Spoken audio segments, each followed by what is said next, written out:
Hello, good morning, जोहार। मैं संजय और आप देख रहे हैं न्यूज झारखंड। समय हो चला है झारखंड की खबरों को जानने का, झारखंड की खबरों से अपडेट होने का। तो चलिए जानते हैं आज की झारखंड की 25 मुख्य बड़ी खबरों को। झारखंड में 24 फरवरी से 27 मार्च तक बजट सत्र। हेमंत सोरेन कैबिनेट ने 9 प्रस्तावों पर लगाई मुहर। झारखंड के सीएम हेमंत सोरेन की अध्यक्षता में मंगलवार को कैबिनेट की बैठक हुई। इसमें 9 प्रस्तावों पर मुहर लगी है। कैबिनेट ने 24 फरवरी से 27 मार्च के बीच बजट सत्र के प्रस्ताव को मंजूरी दी है।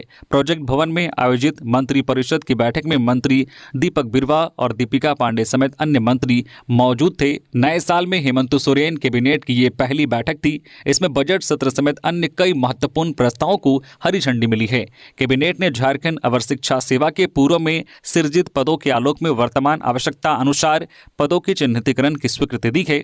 झारखंड के महानिदेशक एवं पुलिस महानिरीक्षक, पुलिस बल प्रमुख के चयन एवं नियुक्ति नियमावली 2024 के गठन की स्वीकृति प्रदान की गई है। वह झारखंड में गुणवत्तापूर्ण चिकित्सा सुविधा उपलब्ध कराने के उद्देश्य से देवघर जिले में नया एम्स स्थापित करने के लिए झारखंड सरकार एवं स्वास्थ्य एवं परिवार कल्याण मंत्रालय भारत सरकार के साथ किए जाने वाले MOU प्रारूप की स्वीकृति दी गई है। इसके अलावा भी झारखंड कैबिनेट की बैठक में कई अन्य प्रस्तावों पर मुहर लगी है। हेमंत कैबिनेट की बैठक में इन महत्वपूर्ण प्रस्तावों पर भी लगी मुहर। मुख्यमंत्री हेमंत सोरेन की अध्यक्षता में मंगलवार को कैबिनेट की बैठक हुई, जिसमें इन महत्वपूर्ण प्रस्तावों पर भी मुहर लगाई गई है, जिसमें झारखंड परिचारिका गैर शैक्षणिक संवर्ग नियमावली 2025 के गठन पर स्वीकृति प्रदान की गई है। वहीं अपर जिला एवं सत्र न्यायाधीश 1 नगर उंटारी गढ़वा के न्यायालय को विशेष न्यायालय बनाने की स्वीकृति दी गई है। वही प्री बजट कार्यशाला के आयोजन हेतु डॉक्टर सीमा अखोरी एवं उनकी टीम को मनोनयन के आधार पर नॉलेज पार्टनर के रूप में चयनित करने की स्वीकृति दी गई है। वही झारखंड ऊर्जा विकास निगम लिमिटेड तथा इसके अनुषंगी कंपनियों में प्रबंधक निदेशक एवं निदेशक के पदों पर नियुक्ति हेतु किए गए प्रावधानों में आंशिक संशोधन करने के प्रस्ताव पर घटनोत्तर स्वीकृति दी गई है। इसी तरह झारखंड अवर शिक्षा सेवा संवर्ग सृजित 465 पदों को वर्तमान आवश्यकता अनुसार चिन्हितीकरण की स्वीकृति दी गई है। HMPV वायरस को लेकर झारखंड अलर्ट। रिम्स में जल्द शुरू की जाएगी जांच, खरीदी जाएगी टेस्ट किट। चीन में फैला HMPV वायरस झारखंड के काफी करीब आ चुका है। अब तक भारत में 8 मामले सामने आ चुके हैं। वहीं अब झारखंड से सटे कोलकाता में भी 1 मामला सामने आया है। वायरस के संभावित खतरे को देखते हुए झारखंड अलर्ट मोड में आ गया है। हेल्थ डिपार्टमेंट भी सजग हो गया है। राज्य के सबसे बड़े अस्पताल रिम्स सहित राज्य के सदर अस्पतालों को भी अलर्ट मोड में रहने को कहा गया है। HMPV वायरस की वजह से राज्य में आपाधापी ना मचे, इसके लिए तैयारी शुरू कर दी गई है। रिम्स माइक्रोबायोलॉजी विभाग के HOD professor doctor Manoj Kumar के मुताबिक HMPV वायरस जानलेवा नहीं है, पर सतर्क रहने की जरूरत है। उन्होंने बताया है कि वायरस की बढ़ती चिंता को देखते हुए रिम्स में जांच की व्यवस्था की जा रही है। रिम्स में जल्द ही जांच शुरू कर दी जाएगी। अगर HMPV वायरस के लक्षणों की बात की जाए तो खांसी, बुखार, नाक बहना, गला खराब होना, घरघराहट, सांस लेने में तकलीफ होना आदि शामिल हैं। अगर बचाव की बात की जाए तो हाथों को रेगुलर तौर पर साबुन और पानी से धोएं। खांसते या छींकते समय रुमाल, टिश्यू या कोहनी का उपयोग करें। भीड़ भाड़ वाली जगहों में मास्क पहने। संक्रमित व्यक्तियों से दूरी बनाए रखें। हालांकि यह वायरस ज्यादातर बच्चों और बुजुर्गों पर अटैक करता है। झारखंड में जारी है सर्दी का सितम। आज भी छाया रहेगा घना कोहरा। रांची का पारा फिर जा सकता है 10 डिग्री के नीचे। झारखंड में इन दिनों ठंड का कहर चरम पर है। गुमला, खूंटी, हजारीबाग समेत कई जिलों का तापमान 10 डिग्री से नीचे चल रहा है। हालांकि राजधानी के लोगों को कुछ दिनों से ठंड से राहत मिली है। बाकी जिलों में शाम में चल रही शीतलहर ने लोगों को कमरे में कैद रहने को मजबूर कर दिया है। मौसम विभाग की माने तो अभी ठंड से राहत मिलने की संभावना नहीं है। रांची का तापमान एक बार फिर 10 डिग्री सेल्सियस से नीचे जा सकता है। आज बुधवार को उत्तर पश्चिमी और दक्षिण पूर्वी भागों में घना कोहरा छाए रहने की संभावना व्यक्त की गई है। रांची स्थित मौसम विज्ञान केंद्र की माने तो झारखंड में अगले 2 दिनों के दौरान न्यूनतम तापमान में 2 से 4 डिग्री की गिरावट हो सकती है। इसके बाद अगले 3 दिन 2 से 3 डिग्री की बढ़ोतरी होने की संभावना है। इस दौरान कई इलाकों में सुबह घना कोहरा देखने को मिल सकता है। जिन इलाकों में कोहरे की संभावना जताई गई है उनमें गुमला, सिमडेगा, खूंटी, रांची, लोहरदगा, रामगढ़, बोकारो, धनबाद, गिरिडीह, कोडरमा, हजारीबाग, देवघर, जामताड़ा, दुमका, पाकुड़, साहिबगंज और गोड्डा शामिल हैं। वही बीते 24 घंटे के मौसम की बात करें तो राज्य में कहीं कहीं पर बहुत हल्के दर्जे की बारिश हुई। कई इलाकों में हल्के से मध्यम दर्जे का कोहरा भी देखने को मिला। चाईबासा के सारंडा में आईडी विस्फोट, बच्ची की मौत, परिवार संग जंगल में पत्ता तोड़ने गई थी, आईडी पर पैर रखने से हुई घटना। पश्चिमी सिंहभूम जिले के सुदूर नक्सल प्रभावित जरायकेला थाना क्षेत्र के राधापोड़ा जंगल में आईडी विस्फोट में एक 10 वर्षीय बच्ची की मौत हो गई है। बच्ची अपने परिवार के साथ पत्ता तोड़ने गई थी। इसी दौरान नक्सलियों द्वारा सुरक्षा बलों को नुकसान पहुंचाने के उद्देश्य से लगाए गए आईडी की चपेट में आ गई। इससे उसकी घटनास्थल पर ही मौत हो गई। घटना में बच्ची की दोनों पैर बुरी तरह से क्षतिग्रस्त हो गए हैं। मृतका की पहचान सनियारो गागराई के रूप में की गई है। इधर घटना की सूचना पर जरायकेला पुलिस शव की बरामदगी का प्रयास कर रही है। वही घटना की पुष्टि मनोहरपुर के डीएसपी जयदीप लकड़ा ने की है। पुलिस पूरे मामले की जांच कर रही है। सूत्रों के अनुसार कोल्हान व सारंडा जंगल में भाकपा माओवादी नक्सली संगठन के शीर्ष लीडर कैंप किए हुए हैं। इसके लिए सुरक्षा बल जंगलों में अभियान चला रही है। नक्सलियों द्वारा अपने आसपास के क्षेत्रों में सुरक्षा के लिए गुप्त स्थानों पर आईडी छुपाकर रखा जाता है। अब तक 11 ग्रामीणों के अलावा कई सुरक्षाकर्मी भी आईडी की चपेट में आकर अपनी जान गंवा चुके हैं। मैया सम्मान योजना के सर्वर में आई तकनीकी खराबी, महिलाओं की बढ़ी परेशानी। मैया सम्मान योजना के तहत 2500 रुपये हर महीने का हकदार बनने की चाहत रख रही महिलाएं इन दिनों बेहद परेशान हैं। राज्य सरकार ने प्रज्ञा केंद्र के माध्यम से ऑनलाइन आवेदन की व्यवस्था की है, मगर कुछ दिनों से विभाग का सर्वर डाउन होने की वजह से नया आवेदन नहीं लिया जा रहा है। सर्वर में आई तकनीकी खराबी की वजह से परेशान महिलाएं प्रज्ञा केंद्र से लेकर अंचल कार्यालय तक की चक्कर काट रही हैं। मंगलवार को बड़ी संख्या में सदर अंचल कार्यालय पहुंची महिलाओं ने अपनी परेशानी बताते हुए कहा है कि प्रज्ञा केंद्र आवेदन ले नहीं रहा है और अंचल कार्यालय सुन नहीं रहा है। आखिर जाएं तो कहां जाएं। रांची सदर अंचल पहुंची विल्सन खातून कहती हैं कि उन्होंने इस उम्मीद के साथ राशन कार्ड बनवाया है कि मैया योजना का लाभ उन्हें भी मिलेगा, मगर अब आवेदन लेना ही बंद हो गया है। कुछ इसी तरह की परेशानी रांची के हिंदपीढ़ी की नेहा ने बताई है। मैया योजना का आवेदन लेकर प्रज्ञा केंद्र से लेकर अंचल कार्यालय तक का चक्कर काट रही महिलाओं की परेशानी दूर करने के बजाय सरकार इस दिशा में चुप्पी साध रही है। सदर अंचल के अंचल अधिकारी जहां मैया सम्मान योजना के लिए आवेदन जमा करने की बात प्रज्ञा केंद्र में करते हैं, तो वही प्रज्ञा केंद्र के संचालक सर्वर डाउन रहने की वजह से आवेदन जमा नहीं लेने की बात करते हुए महिलाओं को अंचल कार्यालय से संपर्क करने की बात कहते हैं। ऐसे में आवेदन लेकर महिलाएं इधर से उधर सरकारी कार्यालय के चक्कर लगाने को मजबूर हैं।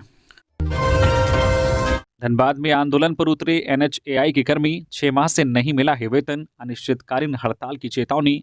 भारतीय राष्ट्रीय राजमार्ग प्राधिकरण एनएचएआई में आउटसोर्स पर काम करने वाले कर्मियों को पिछले 6 महीने से वेतन नहीं मिला है। इससे नाराज कर्मी वेतन भुगतान की मांग को लेकर गोविंदपुर कांड्रा स्थित एनएचएआई कार्यालय के मुख्य द्वार पर धरने पर बैठ गए हैं। 3 दिवसीय धरने के बाद भी मांगे अगर पूरी नहीं हुई तो सभी कर्मी 3 दिनों के लिए भूख हड़ताल पर बैठेंगे। इसके बाद भी मांगे अगर नहीं मानी जाती है तो अनिश्चितकालीन हड़ताल पर जाने की चेतावनी कर्मियों ने दी है। गिरिडीह में नक्सली तालो मरांडी गिरफ्तार, काफी समय से चल रहा था फरार, रिश्तेदार से मिलने जाते वक्त पकड़ा गया। गिरिडीह पुलिस ने वांटेड नक्सली तालो मरांडी उर्फ सुनील मरांडी को गिरफ्तार कर लिया है। वो लंबे समय से फरार चल रहा था और झारखंड बिहार के सीमावर्ती इलाके में समय समय पर नक्सली घटना को अंजाम देकर पुलिस को चुनौती दे रहा था। गिरिडीह एसपी डॉक्टर विमल कुमार ने बताया है कि गिरफ्तार नक्सली चकाई जमुई बिहार का रहने वाला है। पुलिस को गुप्त सूचना मिली थी कि तालो मरांडी अपने रिश्तेदार से मिलने के लिए भेलवा घाटी थाना क्षेत्र के बलिहारी गांव के चोलखो नदी को पार करते हुए अपने रिश्तेदार के घर जा रहा है। इसी सूचना के बाद एसएसपी समेत जिला पुलिस जवानों के साथ इलाके में छापेमारी की गई और फरार नक्सली को गिरफ्तार कर लिया गया। एसपी ने बताया कि तालो मरांडी के खिलाफ विभिन्न थाना में कई नक्सली कांड से संबंधित मामले दर्ज हैं। पुलिस को उसकी लंबे समय से तलाश थी। मैया सम्मान योजना के तहत इस तरह की महिलाएं होंगी बाहर, सीएम हेमंत सोरेन ने कर दिया ऐलान। मैया सम्मान योजना को लेकर नया अपडेट सामने आया है। इसके तहत कहा गया है कि जो महिलाएं गलत तरीके से पैसे उठा रही हैं उनको खुद बाहर हो जाना चाहिए। मुख्यमंत्री हेमंत सोरेन ने खुद इस पर अपडेट देते हुए कहा है कि जो गलत शपथ पत्र देकर फर्जी तरीके से मैया सम्मान योजना का लाभ ले रही हैं। हेमंत सोरेन ने कहा है कि अगर कोई महिला गलत तरीके से इसका लाभ ले रही हैं तो इससे जरूरतमंदों को इसका लाभ नहीं मिल पाएगा। इसलिए उन महिलाओं से अपील है कि कृपया आप खुद ही बाहर हो जाइए। कार्यक्रम के बाद मीडिया से बात करते हुए उन्होंने कहा है कि जो महिलाएं इस योजना से जुड़ने से वंचित रह गई हैं उन्हें भी शीघ्र जोड़ा जाएगा। उन्होंने कहा है कि उनकी सरकार ने जो लकीर खींची है उसे कोई मिटा नहीं सकेगा। वही 450 रुपए में गैस सिलेंडर देने के सवाल पर उन्होंने कहा है कि महिलाएं मैया सम्मान योजना से इतनी सशक्त हो जाएंगी कि ऐसे कई सिलेंडर वे स्वयं ही खरीद लेंगी। एचएमपीवी वायरस को लेकर मेडिकल कर्मियों को निर्देश, एम्स देवघर और जिला स्वास्थ्य विभाग अलर्ट। कुछ वर्ष पहले पड़ोसी देश चीन से फैला कोरोना वायरस ने भारत के साथ पूरी दुनिया में तबाही मचाई। एक बार फिर से चीन से ही एक नया वायरस भारत में दस्तक दी है। भारत में इन दिनों एचएमपीवी वायरस के संक्रमण के मामले मिले हैं। इसको लेकर झारखंड का स्वास्थ्य महकमा भी अपनी ओर से तैयारियों में जुटा है। भारत में एचएमपीवी वायरस से ग्रसित कई मरीज पाए गए हैं। इस खतरे को देखते हुए देवघर जिला स्वास्थ्य विभाग भी सुरक्षा की दृष्टि से जिला के सभी स्वास्थ्य कर्मचारियों को आवश्यक दिशा निर्देश जारी कर दिया है। देवघर सिविल सर्जन डॉक्टर युगल प्रसाद चौधरी ने बताया है कि यह वायरस छोटे बच्चों और बुजुर्गों के लिए ज़्यादा खतरनाक है। इसमें एहतियातन बरतने के लिए कोविड गाइडलाइन का पालन करना जरूरी है। जिस तरह से कोरोना में मास्क, हैंड सैनिटाइजिंग और सोशल डिस्टेंसिंग का ख्याल रखा जाता था, उसी प्रकार इस वायरस से बचने के लिए भी बच्चे और बुजुर्ग अपना ख्याल रखें। इधर देवघर के सिविल सर्जन ने कहा है कि सभी स्वास्थ्य कर्मियों और जिले के सारे सीएचसी और पीएचसी में कार्यरत चिकित्सा पदाधिकारियों को ऑक्सीजन युक्त बेड तैयार करने का निर्देश दिया गया है। बाघ ने फिर किया पशुओं का शिकार, गढ़वा के भंडरिया वन क्षेत्र में मिले पैर के निशान, वन विभाग ने 10 ट्रैपिंग कैमरा लगाया। गढ़वा जिला के रमकंडा में बाघ का दहशत कायम है। बाघ ने होमिया गांव में 2 बछड़ों को अपना शिकार बनाया है। इसके बाद से बाघ के रमकंडा के जंगल में ही होने का दावा स्थानीय ग्रामीण कर रहे हैं। वहीं पहली बार नदी के किनारे बाघ का पग मार्क देखा गया है। भंडरिया वन क्षेत्र के अधिकारियों ने रमकंडा के तेतरडी के जंगलों में टाइगर के फुटमार्क मिलने की पुष्टि की है। वनपाल कमलेश कुमार ने बताया कि फुटमार्क बाघ का ही है, जो वैदेशी की ओर जाते समय का है। उसके लौटते समय का कोई फुटमार्क अब तक नहीं मिला है। बाघ के मूवमेंट को लेकर पीटीआर और गढ़वा वन विभाग ने 10 ट्रैपिंग कैमरा लगाया है, मगर कैमरे में अब तक बाघ की गतिविधियां कैद नहीं हुई है। होमिया गांव निवासी सुरेंद्र कोरवा के मवेशी को बाघ ने सोमवार को मार डाला था। धूप निकलने के बाद पशुओं को चरने के लिए जंगल में छोड़ा गया था। ग्रामीणों के मुताबिक बाघ को देख अचानक जंगल से पशु भागने लगे। ग्रामीणों ने देखा बाघ बछड़ों को मार कर खा रहा था। इससे पहले शुक्रवार दोपहर रमकंडा के बैदेसी में किए गए गाय के शिकार से उसने अपनी भूख मिटाई थी। पलामू में अपराधियों ने मजदूर को मारी गोली, नेशनल हाईवे पर टोल के निर्माण में था शामिल। पलामू जिले के सदर थाना क्षेत्र के जोरकट में बाइक सवार अपराधियों ने एक मजदूर को गोली मार दी है। गोली मजदूर के पैर में लगी है। जख्मी मजदूर को इलाज के लिए मेदिनी राय मेडिकल कॉलेज एंड हॉस्पिटल में भर्ती कराया गया है। घटना की जानकारी मिलने के बाद पुलिस मौके पर पहुंची और पूरे मामले की छानबीन कर रही है। जख्मी मजदूर मनोज कुमार पलामू के शतबरवा थाना क्षेत्र के पोलपोल का रहने वाला है। मनीष कुमार नेशनल हाईवे 4 लेन के टोल निर्माण में मजदूरी का कार्य करता है। मनीष मंगलवार को टोल निर्माण स्थल पर ही था। इसी क्रम में बाइक सवार अपराधी मौके पर पहुंचे थे और फायरिंग की। इस फायरिंग में मनीष के पैर में गोली लगी है। जख्मी मनीष ने बताया कि अपराधी पहुंचे थे और पूछ रहे थे कि कौन निर्माण कार्य कर रहा है। मौके पर मजदूरों पर हथियार को अपराधियों ने ताना था। इसी क्रम में गोली चली है। घटना की जानकारी मिलने के बाद सदर एसडीपीओ मणिभूषण प्रसाद के नेतृत्व में पुलिस बल मौके पर पहुंची और पूरे मामले की छानबीन कर रही है। झारखंड में नहीं लटकेंगे सड़क निर्माण के कार्य, मुख्य सचिव अलका तिवारी ने उपायुक्तों को दिया यह निर्देश। झारखंड की मुख्य सचिव अलका तिवारी ने राज्य के सभी उपायुक्तों को निर्देश दिया है कि इंफ्रास्ट्रक्चर के कार्यों को प्राथमिकता देकर उनमें आ रही रुकावटों को जिला स्तर पर ही दूर करें। छोटे छोटे कारणों से प्रोजेक्ट रुक जाते हैं, उसकी लागत भी अनावश्यक बढ़ जाती है। इससे रिसोर्स का और राज्य का नुकसान होता है। थोड़ा सा अतिरिक्त ध्यान दिया जाए तो जिला स्तर पर ही समस्याओं का समाधान हो जाएगा। मंगलवार को वह national highway authority of India, railway overbridge और राज्य सड़क निर्माण विभाग की उन योजनाओं की समीक्षा कर रही थी जो मुआवजा, भूमि अधिग्रहण, फॉरेस्ट क्लियरेंस और विधि व्यवस्था जैसे कारणों से बाधित है। सम्मान के नाम पर सुरक्षा के साथ बड़ा खिलवाड़ कर रही राज्य सरकार। बाबूलाल मरांडी, भाजपा प्रदेश अध्यक्ष एवं पूर्व मुख्यमंत्री बाबूलाल मरांडी ने मंगलवार को राज्य सरकार पर बड़ा निशाना साधा है। मरांडी ने राज्य की अर्थव्यवस्था पर सवाल खड़ा किए हैं। सोशल मीडिया एक्स पर लिखा है कि सूचना आ रही है कि झारखंड मुख्यालय राजधानी रांची में थानों के पुलिस वाहनों में बकाया भुगतान नहीं होने के कारण पेट्रोल पंप वाले पेट्रोल डीजल की आपूर्ति नहीं कर रहे हैं। कहा है कि झारखंड के 25 वर्षों के इतिहास में ऐसी बदतर आर्थिक स्थिति कभी देखने को नहीं मिली। राज्य में जिस प्रकार से हत्या, लूट, बलात्कार, चोरी, डकैती की घटनाएं हो रही है, ऐसे में पुलिस की पेट्रोलिंग को बाधित करना राज्य को अपराध के मुंह में धकेलने जैसा है। कहा है कि ऐसा लगता है कि एक मैया सम्मान योजना में पीठ थपथपाने के लिए हेमंत सरकार ने सारे विभागों के बजट को डाइवर्ट कर दिया है। कहा है कि मैया सम्मान के नाम पर बहन बेटियों की सुरक्षा जो पहले से ही कमजोर है और कमजोर करने की दिशा में सरकार आगे बढ़ रही है। कहा है कि जिस प्रकार से रोज नए कारनामे उजागर हो रहे हैं, इंडी गठबंधन के नेता वादे से मुकरने लगे हैं, यह पूरी तरह राज्य की ध्वस्त अर्थव्यवस्था को उजागर कर रहा है। पूर्व सांसद कड़िया मुंडा की तबियत बिगड़ी, रांची के मेडिका हॉस्पिटल में एडमिट। संजय सेठ ने की जल्द स्वस्थ होने की कामना। लोकसभा के पूर्व उपाध्यक्ष सह भाजपा के वरिष्ठ नेता कड़िया मुंडा 88 वर्षीय की तबियत बिगड़ गई है। उन्हें रांची के मेडिका हॉस्पिटल में भर्ती कराया गया है। केंद्रीय रक्षा राज्य मंत्री संजय सेठ ने पूर्व सांसद के जल्द स्वस्थ होने की कामना की है। उन्होंने जानकारी दी है कि वे लगातार मेडिका हॉस्पिटल के डॉक्टर के संपर्क में हैं और उनके स्वास्थ्य की जानकारी ले रहे हैं। 3 दिन पहले कड़िया मुंडा की तबियत खराब हुई थी। खुंटी के civil surgeon doctor Nageshwar Manjhi ने उनके घर जाकर स्वास्थ्य जांच की थी। स्वास्थ्य में सुधार नहीं होने पर उन्हें मंगलवार को रांची रेफर किया गया। जांच के बाद उन्हें अस्पताल में भर्ती किया गया है। रिश्वत लेते पकड़े गए रांची सदर सीओ मुंशी राम निलंबित। राज्य सरकार ने रिश्वत कांड मामले में रांची के सदर अंचल अधिकारी मुंशी राम को निलंबित कर दिया है। राजस्व सेवा के अधिकारी और रांची के सदर सीओ मुंशी राम को एंटी करप्शन ब्यूरो की टीम ने गुरुवार को गिरफ्तार किया था। मुंशी राम रांची के रहने वाले एक व्यक्ति से उसकी जमीन की मापी को लेकर 37,000 की रिश्वत मांग रहे थे। पीड़ित ने मामले की शिकायत एंटी करप्शन ब्यूरो में की थी। मामले में तफ्तीश के बाद एंटी करप्शन ब्यूरो ने गुरुवार को रांची के कचहरी स्थित मुंशी राम के कार्यालय में छापेमारी की और 37,000 रिश्वत लेते हुए उसे रंगे हाथ गिरफ्तार कर लिया था। गिरफ्तारी के बाद एंटी करप्शन ब्यूरो की टीम ने मुंशी राम के घर पर भी छापेमारी की थी, जहां से 11,42,000 रुपए नकद बरामद किए गए थे। किसी को मैया सम्मान की राशि नहीं मिल रही, किसी को सीओ कर रहा परेशान। मंत्री इरफान की जनता दरबार में पहुंची शिकायतें।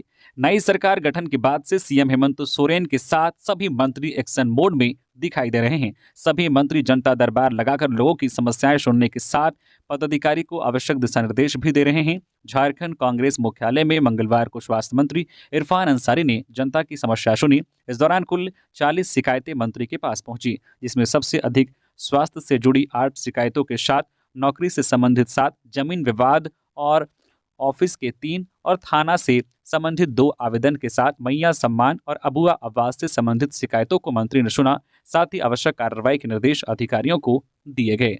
वह जनता दरबार में लोगों की समस्या सुन रहे स्वास्थ्य मंत्री ने कहा है कि लोगों की परेशानियों से मैं अवगत होने के साथ आवश्यक कार्रवाई के निर्देश भी दे रहा हूं। 14 के बाद आपको अच्छा परिणाम देखने को मिलेगा।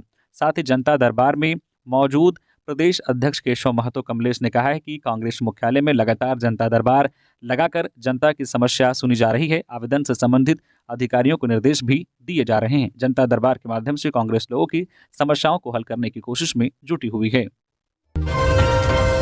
धनबाद के निरसा पीठा कियारी से 3 साइबर अपराधी गिरफ्तार। 10 मोबाइल और 16 सिम कार्ड जब्त। केवाईसी अपडेट के नाम पर करते थे ठगी।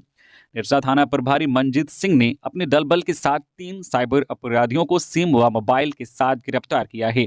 मैथन स्थित एसडीपीओ कार्यालय में निरसा एसडीपीओ रजत मनिक बाकला ने प्रेस वार्ता कर यह जानकारी दी। निरसा थाना प्रभारी मंजीत सिंह अपनी टीम के साथ निरसा क्षेत्र के पीठाकियारी गांव के प्राथमिक उपचार केंद्र के पीछे तालाब के पास छोटकू रविदास के घर में छापेमारी की, जहां से गोविंदपुर निवासी मुकेश रविदास, नियामतपुर निवासी लक्ष्मण रविदास और निरसा निवासी सुखदेव रविदास को गिरफ्तार किया है। इनके पास से 16 सिम कार्ड, 10 मोबाइल फोन और साइबर ठगी किए गए मोबाइल नंबरों का दस्तावेज बरामद किया गया है। वार्ता के दौरान एसडीपीओ रजत मनिक बाकला ने बताया है कि इन तीनों ने अपना अपराध स्वीकार किया है, जहां एटीएम कार्ड क्रेडिट कार्ड व केवाईसी के अपडेट के नाम पर साइबर ठगी करते थे। बड़का गांव में आयोजित महापंचायत, ग्रामीणों ने कहा मांगे नहीं मानी गई तो जुगरा में एनटीपीसी माइंस का काम काज होगा ठप।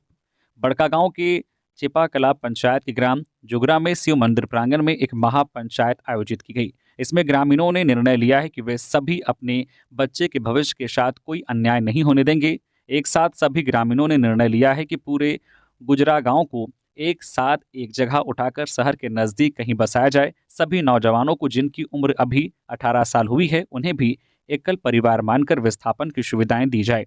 विस्थापन के लिए पूर्व निर्धारित डेट 17 मई 2016 से हटाकर जब हमें विस्थापित किया जा रहा है तब का डेट किया जाए। ग्रामीणों ने इन सारे समस्याओं के निवारण के लिए एकजुट रहने का निर्णय लिया है। सभी ने एक स्वर में इन सारे समस्याओं से लड़ने के लिए अपनी आवाज़ बुलंद की। सभी ग्रामीण रैयत ने कहा है कि जब तक इन मुद्दों पर त्रिपक्षीय वार्ता नहीं की जाती तब तक कोई भी व्यक्ति घर की नापी नहीं कराएंगे। लोग का कहना है कि ये हमारी अंतिम घड़ी है, हमें हमारे हक और हमारे परिवार को ना छीना जाए। जब तक जमीन की रेट और विस्थापन की डेट फिक्स नहीं हो जाती तब तक चुप नहीं रहेंगे। 5 लाख के अफीम के साथ 5 गिरफ्तार, सप्लायर और खरीदार भी पकड़ाए, 1 लाख रुपए कैश बरामद। हजारीबाग पुलिस ने केरेडारी में मिले इनपुट के आधार पर पहली बार अफीम कारोबार से जुड़े सप्लायर, खरीदार और मीडिएटर को पकड़ा है। कुल 5 लोग पकड़े गए हैं। इनके पास से 1 लाख नकद, 1 कार और बाइक भी जब्त किया गया है। मौके से 700 ग्राम अफीम बरामद किया गया है। इसकी बाजार में करीब 5 लाख रुपए कीमत आकी गई है। एडिशनल पुलिस अधीक्षक अमित कुमार ने बताया कि इस मामले में केरेडारी का बैजनाथ महतो पूरे टीम में मीडिएटर की भूमिका में हैं और वह उत्तर प्रदेश में अफीम मामले में जेल जा चुका है। जेल में ही बैजनाथ की दोस्ती शाहजहांपुर उत्तर प्रदेश से आए तस्कर से हुई थी। बैजनाथ के बुलावे पर ही तस्कर हजारीबाग आए थे और अफीम खरीदने के दौरान पकड़े गए।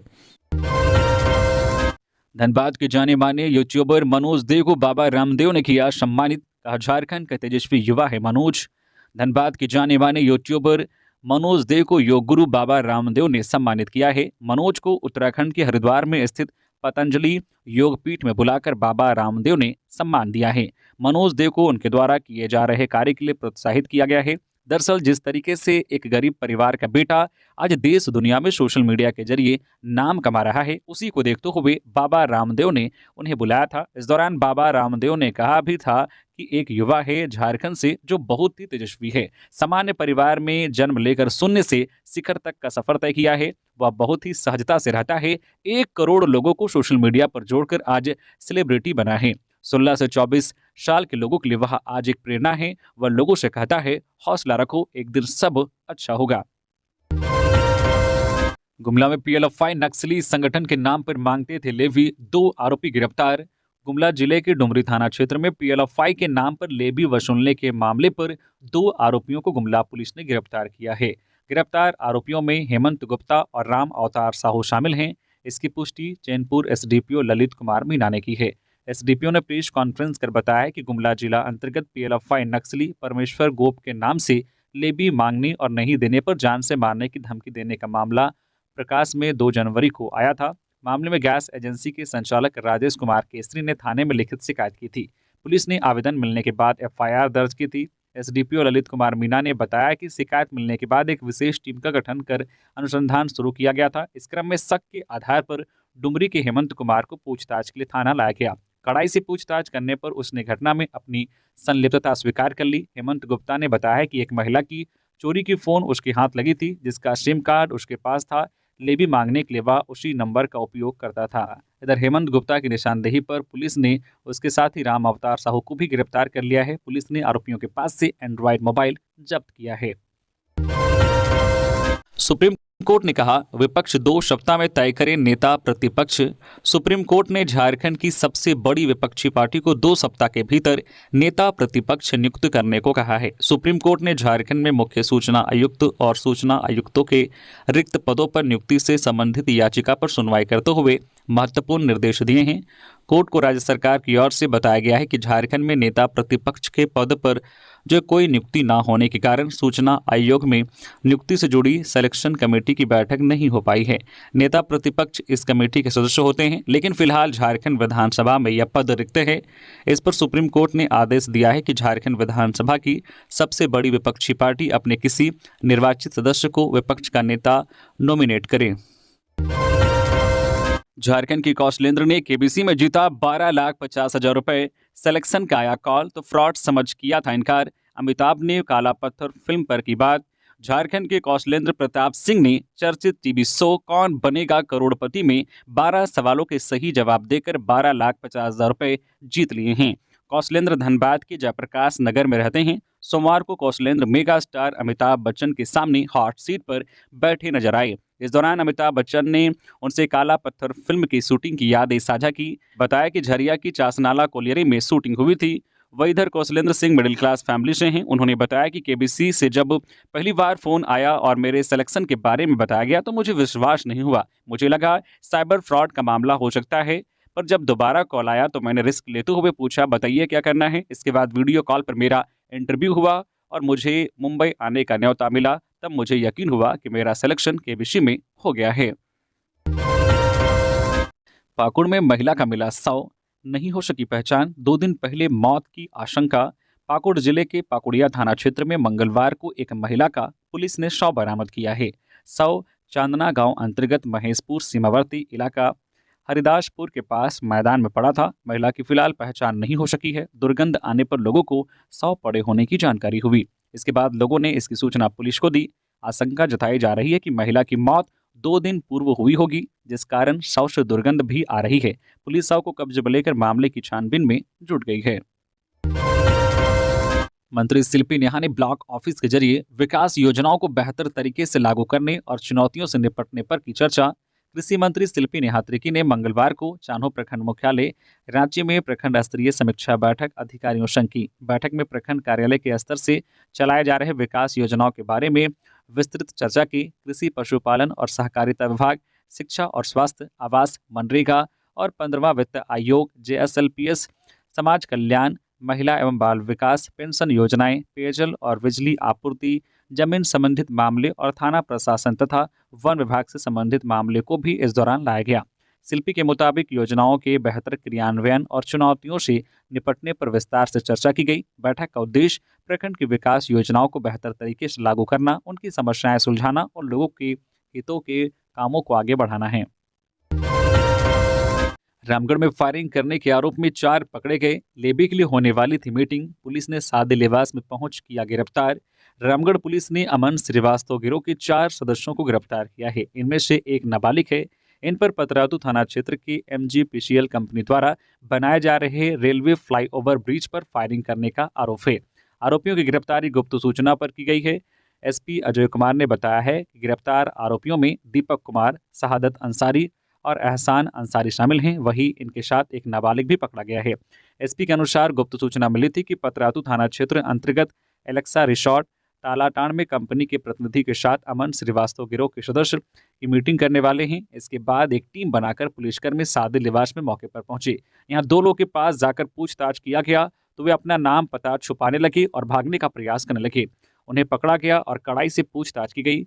इनमें से एक ने अपना नाम दीपक कुमार, दूसरे ने शहादत अंसारी बताया। पुलिस ने इनके पास से 9 mm का लोडेड देसी पिस्टल भी बरामद किया है। वहीं इनकी निशानदेही पर एहसान अंसारी और एक नाबालिग को गिरफ्तार किया गया है। इरफान अंसारी ने कहा, झारखंड HMPV वायरस से निपटने के लिए तैयार। 2 से 3 दिन में रिम्स में शुरू होगी जांच। चीनी वायरस HMPV को लेकर झारखंड भी अलर्ट है। इसको लेकर स्वास्थ्य मंत्री इरफान अंसारी ने कहा है कि मुख्यमंत्री हेमंत सोरेन के नेतृत्व में झारखंड किसी भी स्वास्थ्य आपदा स्थिति से निपटने के लिए पूरी तरह से तैयार है। वर्तमान में HMPV वायरस के संबंध में कोई तत्काल चिंता नहीं है, क्योंकि यह आबादी के लिए तत्काल खतरा पैदा नहीं करता है। राज्य सरकार ने किसी भी संभावित स्वास्थ्य चुनौती से निपटने के लिए पर्याप्त तैयारी और व्यवस्था की है। उन्होंने कहा है कि एक डॉक्टर होने के नाते मैं सभी उपलब्ध चैनलों के माध्यम से स्थिति पर बारीकी से नजर रख रहा हूं और केंद्रीय स्वास्थ्य मंत्रालय के साथ नियमित संचार बनाए रख रहा हूं। धनबाद में पकड़े गए 4 साइबर क्रिमिनल्स, रांची CID ने उपलब्ध कराया था इनपुट। धनबाद पुलिस को एक बड़ी कामयाबी मिली है। खबर है कि सरायढेला स्थित भोईफोड़ मंदिर के पास CMPF कोऑपरेटिव कॉलोनी में साइबर पुलिस ने 4 साइबर ठगों को गिरफ्तार किया है। गिरफ्तार आरोपियों में 2 बिहार के बांका, एक जमुई और एक तेतुलमारी का निवासी है। ये चारों ठग BCCL के एक रिटायर्ड कर्मचारी के घर में पिछले 15 से 20 दिनों से किराए के घर में रह रहे थे। ये लोग ऑनलाइन गेमिंग, लॉटरी और विभिन्न कंपनियों के ग्राहक सेवा प्रतिनिधि बनकर लोगों के बैंक खातों से पैसे उड़ाते थे। पुलिस ने इनके पास से 23 मोबाइल, एक iPad, एक लैपटॉप, 7 बैंक खातों से जुड़े बारकोड, जो है कई एटीएम कार्ड और एक वाईफाई डिवाइस बरामद किया है। फिलहाल पुलिस उनसे पूछताछ कर रही है। वही झरिया निवासी प्रिंस मास्टरमाइंड के रूप में सामने आया है, जिसकी तलाश जारी है। गिरफ्तार आरोपियों ने स्वीकार किया है कि प्रिंस ने ही उन्हें कॉलोनी में ठहराया था। आरोपियों ने छात्र बनकर घर किराए पर लिया था। उनकी उम्र 18 से 25 साल के बीच बताई जा रही है। लोहरदगा में एक लॉज में मिला युवक का शव, सनसनी। लोहरदगा जिले में एक लॉज में एक युवक का शव मिला है। मामला शहरी क्षेत्र के न्यू रोड स्थित लोहरदगा लॉज का है। बताया जा रहा है कि युवक लॉज में 24 घंटे के लिए ठहरा था। मृत युवक की पहचान लोहरदगा शहरी क्षेत्र के राना चौक धोबी मोहल्ला रोड निवासी राजीव कुमार गुप्ता 40 वर्षीय के रूप में हुई है। युवक के वहां ठहरने की जानकारी रजिस्टर में दर्ज नहीं है। पुलिस को पता चला है कि युवक लॉज के कर्मचारियों का परिचित था, इस वजह से उसकी एंट्री नहीं की गई। युवक अक्सर लॉज में आया करता था। घटना को लेकर बताया जा रहा है कि मंगलवार की सुबह में युवक ने कमरे का दरवाजा नहीं खोला तो दरवाजा तोड़कर देखा गया। दरवाजा खुलते ही युवक कमरे में मृत मिला। तो ये थी आज की झारखंड की टॉप बड़ी खबरें। इसी तरह से झारखंड की हर छोटी बड़ी खबर देखने के लिए आप हमारे चैनल न्यूज झारखंड चैनल को सब्सक्राइब करके बेल आइकन प्रेस कर दीजिए, जिससे झारखंड की हर छोटी बड़ी खबर का अपडेट आप तक पहुंचता रहे। तो अभी के लिए बस इतना ही, हमें दीजिए इजाजत, फिर मिलते हैं नेक्स्ट खबरों के साथ। धन्यवाद।